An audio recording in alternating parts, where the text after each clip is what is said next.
What I want to talk to you tonight about, I've been thinking about a lot recently, and particularly after last week. Joel spoke last week on a verse that's very familiar to lots of people, that one where it says in Jeremiah, "For I know the plans I have for you, plans to prosper you, not to harm you." And he explains how actually the intention behind the verse and the original meaning of the verse is quite different to what we've interpreted it to mean, in that it means I know the thoughts I have towards you. And we get bogged down in what's God's plan for me, this job, this relationship, that relationship, what I'm going to be doing in 5 years, instead of actually getting lost in what God thinks towards us and letting that come first, drive us, motivate us. And I was thinking a lot, actually, because obviously the words came up at the end. There were all the things that came up on the screen, God's thoughts for us. Things like, I love you, I know your pain, I understand you, I'm not ashamed of you. And what I found as I was sitting there, and those of you that were here might find the same, that I found some of them really quite easy to believe, like, yeah, I can believe that God thinks that about me. And there was others of them where it came up and I'm thinking, oh no, I don't think I can quite get that you think that towards me. And I was thinking about why that is, why some stuff is so difficult to believe God thinks, when I know it to be true in theory, but yet it doesn't quite feel like that can't be right. And the problem I have is that I know what I think about me. You know, you watch that guy on the video and the choices he'd made and the things he'd done and how he was trying to go back. And I know the things that I sometimes wish I could change, sometimes wish could have been different. I know my own thoughts towards myself. And we all face a choice all the time as to whether we are going to bow to the thoughts that God thinks about us, or whether we're going to bow to what we think about us. And we're going to bow at any one moment to one of those, and whichever that is, that's going to become our God. That's going to be what drives us. Either God's going to be my God, or I'm going to be my own God. And you might think, well, that's not me. But it's true. We actually go all out to sort ourselves out, be our own God, be our own thing. And I was thinking, it's like your Howard, he goes out to be his own dog, doesn't he? Get it? God. It was mildly amusing, just mildly. Now, once I decide I'm going to go with what I see in me, obviously that means that then I have my own plans for my life, and it becomes, for I know the plans I have for me. And I make a decision based on who I see myself to be as to how I'm going to set about sorting that out, how I'm going to fix it, how I'm going to sort it, how I'm going to make it happen. And if God fits in with that, then that's brilliant, God. You can come along. And if he doesn't, I'll trot off on my own little merry way and hope he joins in. Now, you're looking at me like, no, I never do that. But we do. Now, let me see where I've got to. Right, once I make what I see in me the main thought, I'm going to live out of that. I'll have to fix that, uphold that, secure that, hide that, avoid that, and I'm going to take responsibility for my own life and what that is going to look like. Now, if I'm full of my own self-importance in a situation in life, then I'm going to live that out. It's going to be like, I'm great. You lot are all useless. We're going to do things my way. I know how to get stuff done around here. And I'll become very self-righteous. I'll be the one with the power to create, make it happen. And I'm going to live out of that and affect other people around me like that. Now, if I'm full of my own lack of importance, it will be, I'm a nothing. I'm a nobody. I better hide over here. I better avoid that. I better try and fix everything. And either way, at the centre of both of those is absolute pride, because at the centre of both of those is self. And you can dress it up any way you want to, but actually that is us being in our own driving seat as our own God. Now, both involve me at the centre, both involve me being God in my own life, and it both involve me in the top spot. And yes, I'm going to have control then, which can feel quite good, but you also end up then having all the responsibility. Now, how many of you would say, hand on heart honest, that you felt stressed in the last few, say, weeks of your life? Who's felt stressed? I mean, I can get very stressed. Can't I, dear? Like, never. You're joy and light in my life all the time. Now, there's two extremes, isn't there, in life? Now, if you are stressed, obviously, there's lots of in-betweens, but there's kind of two extremes. The one extreme is the overproductive. I'm this one. If I'm stressed, I just work harder. I mean, I dig in, work harder, get it done, don't sleep, work for hours, I become Little Miss Superhuman, look at what I can handle. And that sort of busy, exhausted badge becomes my, look at me, I must be all right, and I'm stressed up to the eyeballs, but look how much I'm getting done. And don't we feel fantastic because we can tell ourselves, yes, I might be a human, but I'm going to go for this plate spinning extraordinaire, and won't that be fantastic? Now, some of you might have heard of a story in the Bible about Mary and Martha. And there's two sisters, really long story short, there's two sisters, and Jesus is a friend of theirs, which is fairly cool, and he's coming to their house for tea. And Martha's basically rushing around like a headless chicken doing all the work, and Mary goes and sits at the foot of Jesus and just listens to him chat. Now, Martha's all right with this at the start, but then she starts thinking, hang on a minute, what's going on here? Goes up to Jesus and basically says, are you not going to get her to help me out here? Because I'm the one rushing around doing all the work. And Jesus says, do you know what? You're worrying, you're stressing. Mary's made a good choice. I'm not going to interfere with that. Now, it bugs me a bit, this story, because I'm a bit on Team Martha. Because I'm thinking, come on, someone's got to get the work done. Can someone not come and help out Martha? And then they can both sit down when all the jobs are done.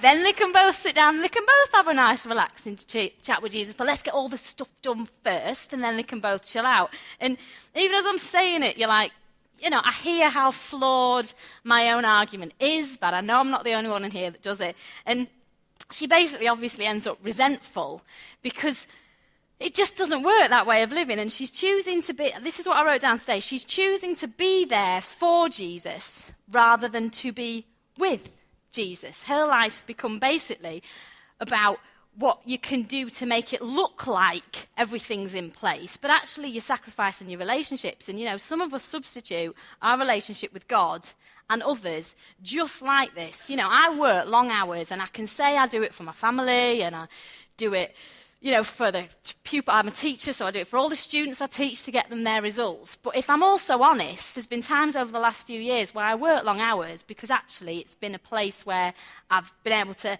feel good about myself when things have been quite difficult, and I can hide there and I can control that bit, and I understand that bit because I've done it for a long time. So you can dress it up however you want, but sometimes we're using that stuff to hide what's really going on. Now, the other extreme is that some people, instead of becoming overproductive with this stress that they feel of being their own God and managing all their own stuff, become very underproductive because they kind of twig, I'm not going to be able to do this. So what they do is they kind of go for the, I'm just going to check out of my own life here. I mean, it goes for the bit of, I've called it here a bit of a shutdown. And these people might be people that others see as being a bit irresponsible, really.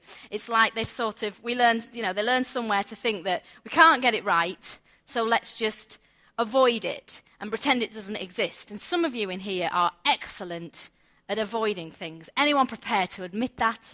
Or are you going to avoid putting your hand up? The list of things, there you go, see? You admitted it by default there, see? The list of things that these sorts of people need to do, and I do it as well in some areas of my life, the list gets smaller so that you can manage how you cope, feel like you're handling things. And actually what you've done is check out your own life. So when everything gets too big, you think, right, I'll decide I don't have to do that, and I'll just do this bit. And actually, really, you've stepped back from everything that you should have been stepping up for. Now, I started with, you might think she's gone off on a tangent. I haven't. I do know where I'm going. We started with the thought that I know the thoughts I have about me. Now, we overdo or underdo things to hide what I've called the secret life. Oh, you can put this out now.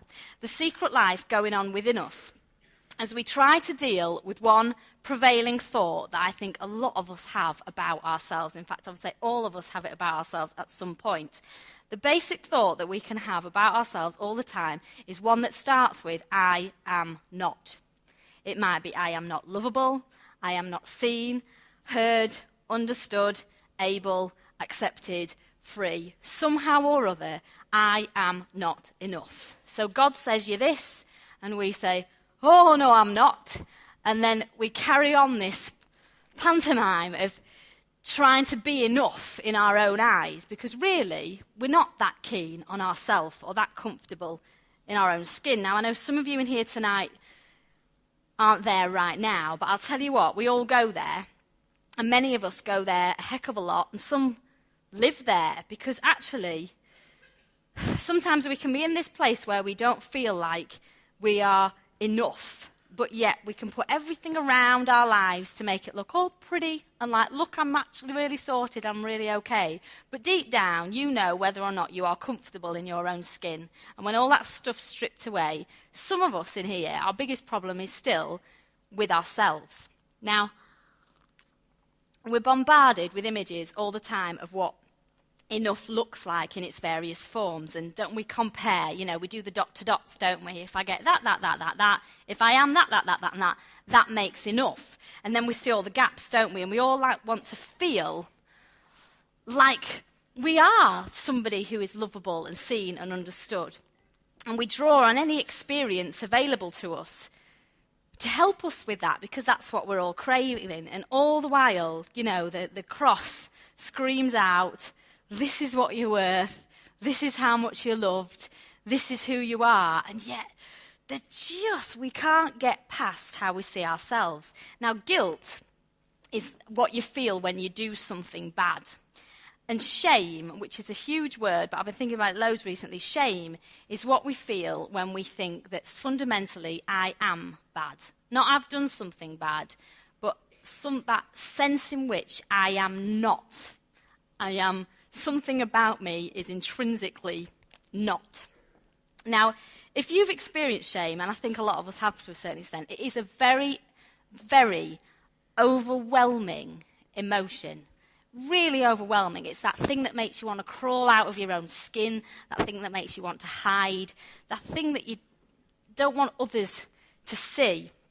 And I've been reading a book recently about shame, and I've stolen some of the stuff from the book tonight, but I don't believe we're born with shame.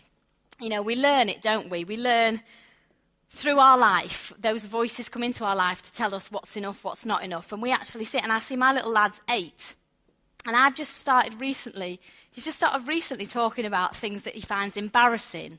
And you know, like when he's little, plug your ears, Daniel, don't listen. When he's little, you know, he used to run around naked. Anyone could come to the door and he'd be like, woohoo, I'm here. Now if he thinks anyone's going to see him getting dressed, it's like, shut the door, shut the door, shut the door. And you know, I was thinking about Adam and Eve in the garden. It said they were naked and yet they felt no shame. But what happened when they ate from that tree that gave them the knowledge of good and evil? All of a sudden they wanted to hide things. All of a sudden they had a sense in which, oh, we're not all right the way that we are. All of a sudden it was like, you're going to be like God. And when we start setting ourselves up as God in our own life, you get that sense of shame. That actually shame thrives massively on secrecy. I mean, that's where it gets its power. Those things that you want to keep hidden, those things that you don't want anyone to see in you, those things that you just find so humiliating about yourself, that's where it lives. Now, there's 3 common ways that you might react and hide shame. Am I making sense? I'm doing myself good. Right, number 1, there's 3 common ways that you might react to shame. And again, I've pinched this from this book, so hey-ho. Right, number 1, well, there's 3. There's move towards, move away, move against. What some people do to deal with how they don't feel enough is they move towards, as in they please and appease. I like that, please and appease. This is the one where you think, I'm not enough, but I am going to be perfect in everyone else's eyes, and no one will see my imperfections because they'll just think, wow, look at her, she's just fabulous. And that's a bit of the plate spinning one. It's what we do is we tell ourselves, although I'm not enough in my own eyes, if I get enough other people to love me, then surely they all can't be wrong. Now, obviously, that works when everybody loves you, but can you imagine how much that messes with your head when they don't? It means you can't take criticism. Obviously, it leads to perfectionism because it's all about earning and accepting approval from others and from yourself. And it's absolutely crippling because it relies on the fact that you're going to have to live up to this perfect standard in everyone else's eyes, which is utterly impossible. So then every time you fall short of that, you feel rubbish again, so you're then got to go even higher, and you're on this constant cycle of needing to please everybody around you, get all their approval, because really you're trying to deal with the fact that you don't think that much about yourself. Now, the second way is the move away one. And some people, this is the kind of hide one, where you step back. So it's like, I feel rubbish, so I'm going to hide over here, and nobody's going to see how rubbish I am. And actually, the things that we do to hide ourselves away, to stop others seeing us, can be, again, a way to cope with how you feel about yourself. The third one is moving against. And this is kind of your sort of where you go on a bit of it says here, you fight shame with shame. So it's that sense of, I feel rubbish, so you're all going to feel rubbish as well. Because then at least we're all down here, and at least we're all as bad as each other. That's the one where you think, if I'm going to be bad, you're going to be bad, and you're going to tell everyone how bad they are. Urgh, it's your angry one. Now, that one becomes very positional, and it's obviously you've got your blame, your disconnection, and it's all about shame on shame. It's a cheery one, that one. Now, all three are a way to cope, and we become very good at it. And don't think one's better than the other. So if someone's rushing around being perfect all the time, you might think, oh, aren't they lovely? But if all that is an act and coming from this sense of, oh my goodness me, I'm rubbish, I've got to keep everyone happy, that's not lovely, that's really sad. And that's a real shame. And that's no better than someone who feels so rubbish all the time that they have to lash out. They have to try and pull others down because they're just drowning. I'm like, if you lot don't come down here and be as rubbish as me, there's just no point, no hope for me. Now, there's three ways to cope, and we become very good at it. But for as long as our thought is, I am bad, I'm not going to embrace God's thought of, I'm lovable. And so somewhere along the line, we have to deal with that sense of shame that makes us want to hide the stuff about ourselves that we find utterly unacceptable about ourselves. So what do we do? Well, first thing that we've got to do is we've got to start getting very honest with ourselves. You've got to basically be willing to stop hiding you from you. You've got to get to a point where you're going to say, I'm going to admit where I'm at, what I think, where I need to move forward. I read in this book this. It talks about a time in us all when we reach a point where we need to go through an unravelling. Think of it all being unravelled, don't you, like that guy in the film? Letting go of who you think you are supposed to be and seeing who you actually are. Owning our stories can be hard, but not nearly as difficult as spending our lives running from it. A lot of the time, we're just on the run from ourselves because we're so busy trying to be this person that somewhere along the line we believed we were supposed to be, that we're not actually facing up to who we actually turned out to be and who we are right now. Now, homesickness, if you've ever been homesick, it feels horrible to be away from where you want to be and where you want to belong. But you can only belong. Beth talked about running home, I think. Did you say that or did I imagine it? You can only belong if you bring yourself. If you bring fake you, if you try and bring fake you to God, that's never going to work. You're never going to feel at home with God when you're just trying to perform. The only way to feel like you actually belong at home is to bring the real you. And we've got to start admitting it. Admit what you think, how you feel, what's going on. And it's not about ranting or making a point or involving others in the drama of your life. It's actually about you admitting it to yourself, to face it and to put some light on it, to just admit where you're at. You might need to say, I can't handle this.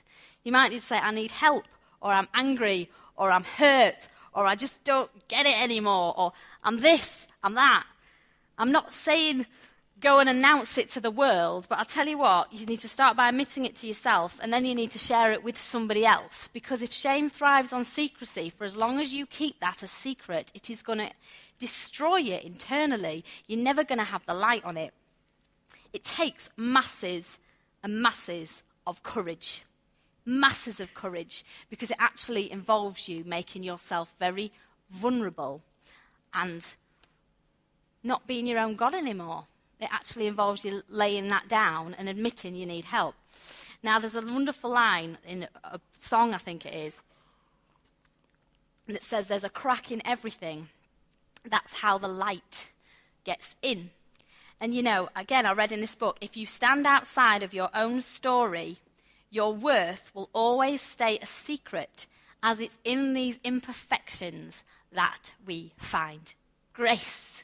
Yay! You don't need grace if you're perfect. You need grace if you're not. And that reminds us of that book that Chris was referring to, that Falling Upwards, where it talks about how it's in how we handle our imperfections that you find holiness. And actually, God's never said you have to be perfect. That's the whole point of the cross. He says you're not going to make it. So look, I'll sort out that you needing to be perfect. You just sort out turning up. And then once you've turned up, stay there and let's work on all the other stuff together.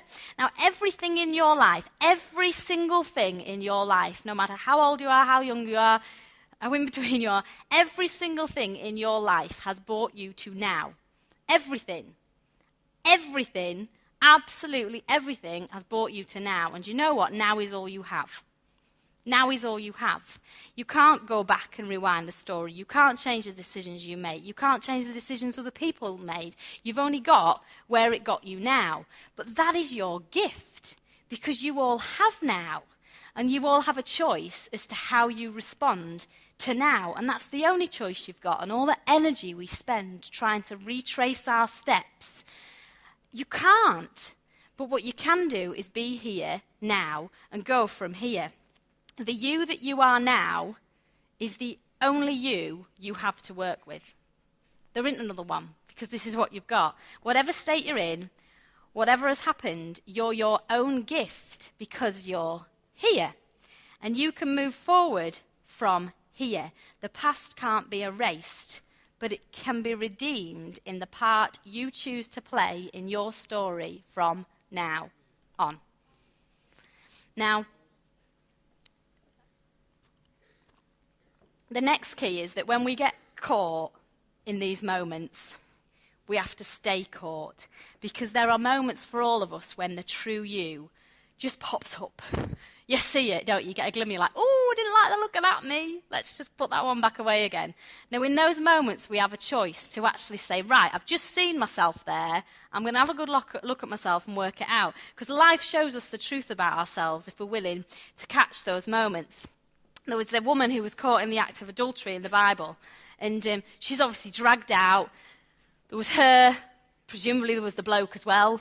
There was also all the people stood there ready to stone her and accuse her. And Jesus actually catches out in that moment all of those people. So there's the woman who has made a poor choice.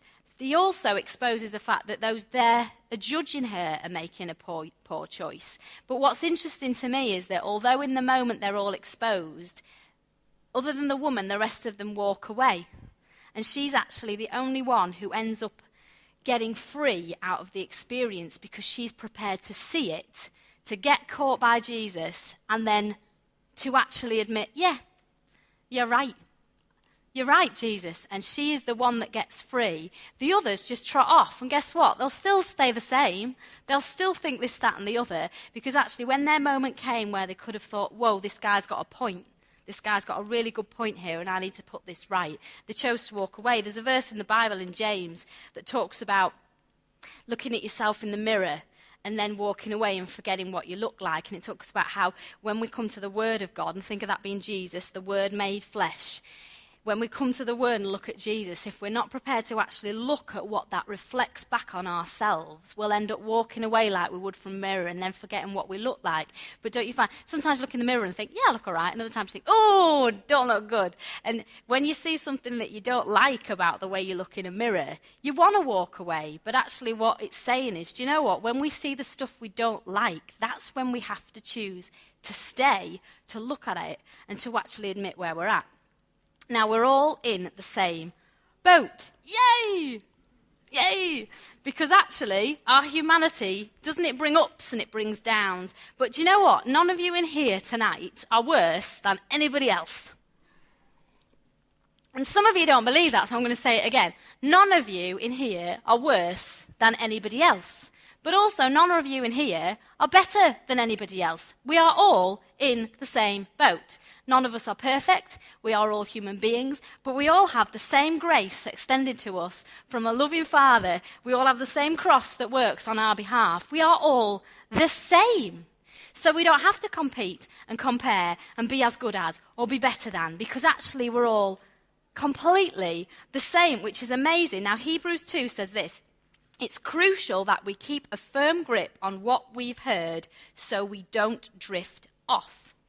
And it made me really think about it, that word drift off, because it's like that implies slowly drifting off. And do you know what? Most of us never intend to leave, do we? To actually go away from this person that we're supposed to be, or go away from the truth that we know, or go away and play at being our own God. We don't intend to go, but we drift off. And we drift off because it happens little by little, and there's the warning signs and the moments, and we don't keep them and own them, and we end up going off on our merry little way and then turning around and thinking, how did I end up over here, instead of just staying part of it.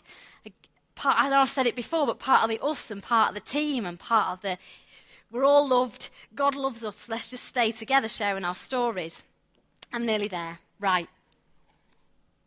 Where have we got to then? To sum up this is how I'm going to sum up.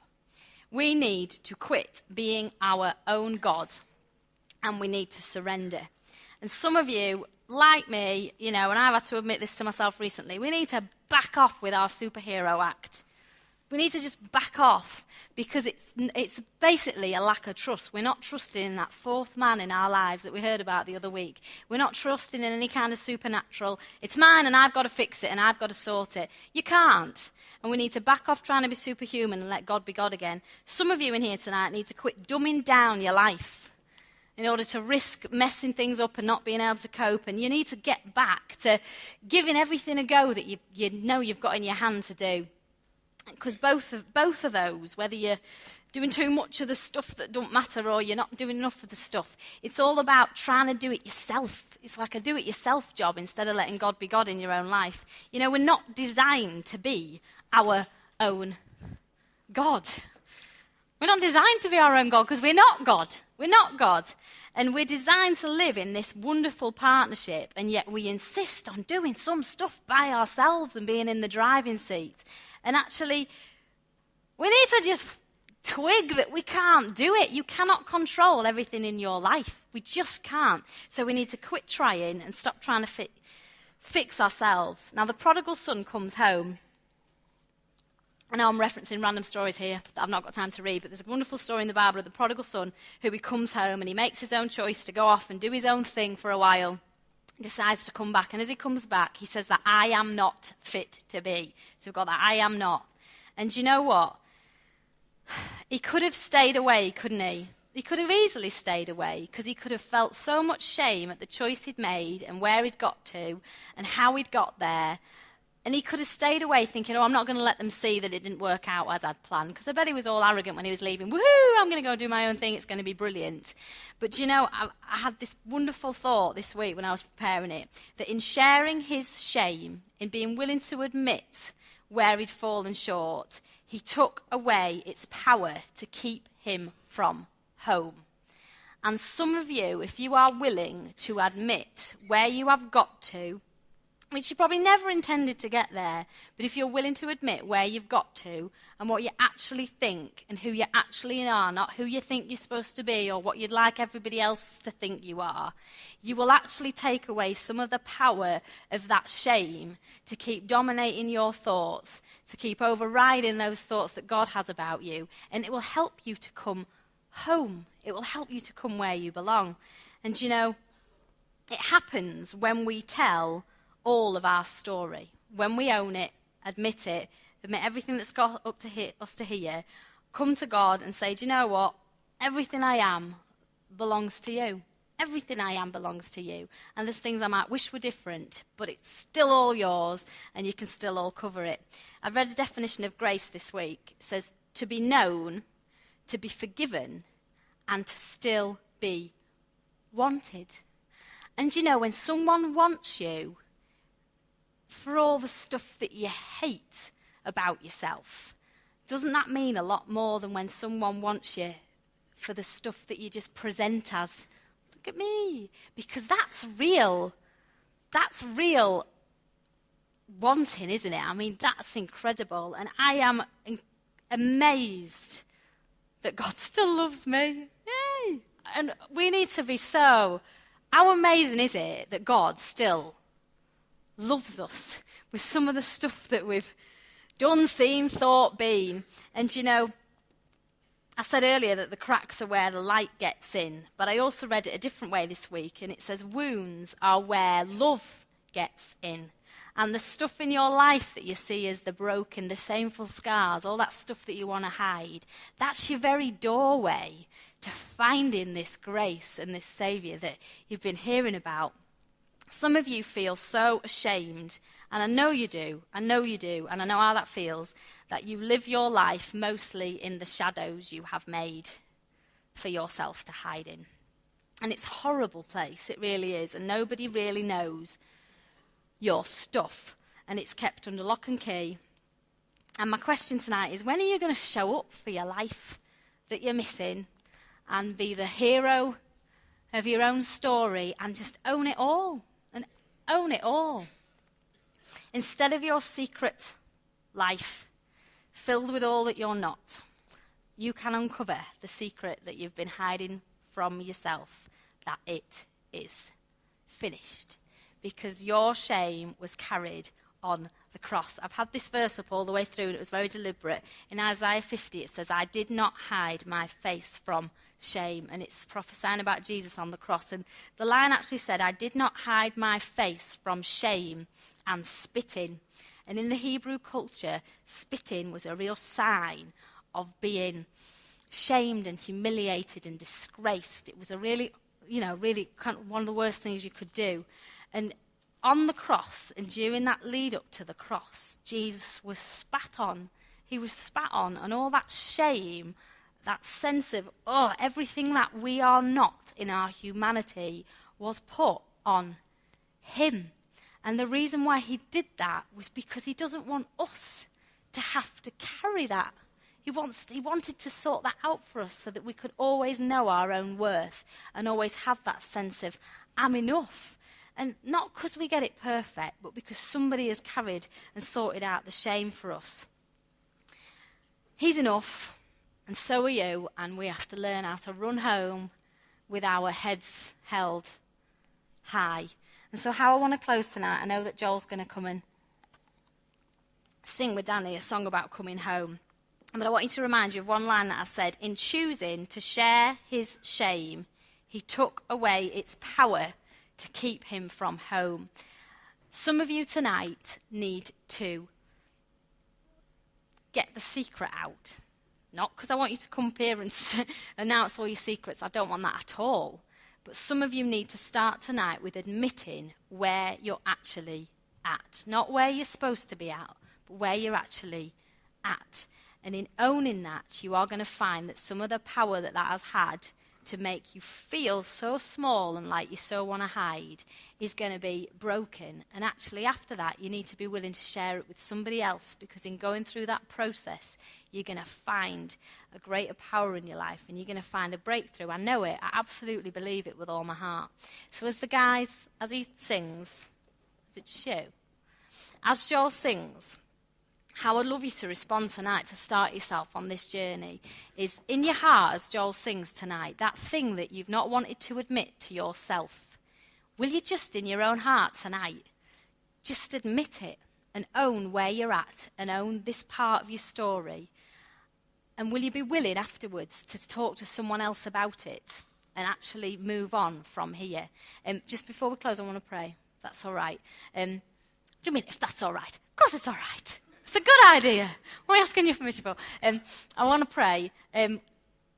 It's really hard because there's so many different things you could say when you're up here, but I do know that this is for some of you tonight. So please, if this is your moment where you're getting caught, will you stay caught and not walk out the building and think, oh yeah, that came up in me, but no, I'll just ignore that. This is your moment tonight, and you could really, really move on from here. So we're going to pray, then Joel's going to sing. And like I say, as he does, please start that process of admitting to yourself and moving forward. Okay. God, I want to thank you so much for what you did on that cross when you were spat on and you were humiliated and shamed because you wanted to know, for us to know that we are worthy of your life. And we know that we pay so much attention to things that tell us that we're not. And we look at things and we hear things and we try and then fix that in our own way and in our own strength. And all the while, your cross just stands down from eternity and beyond, and yet that does not seem to ring as loud in our ears sometimes as the other stuff. So we come to you tonight and we admit that we have not been enough, but we recognize that although that is the case, we do not have to be ashamed, because that shame is on you. And we can stand under your grace and hear your sound from heaven tonight saying that we are utterly loved just as we are. And Jesus, tonight, I know that some people in here tonight need to admit some stuff and own some secrets and get those things out in the light, not so that they can be condemned and humiliated, but so that light can shine and that they can be free and whole. And I speak courage to their hearts tonight and strength, and that you will enable people to be around them, to have the right words and the wisest words, and to help them on the journey to come home to Father who loves them desperately and just wants to speak his thoughts over them daily. Thank you, Jesus, and I trust you to do everything you need to do with this word tonight. Thank you, Jesus.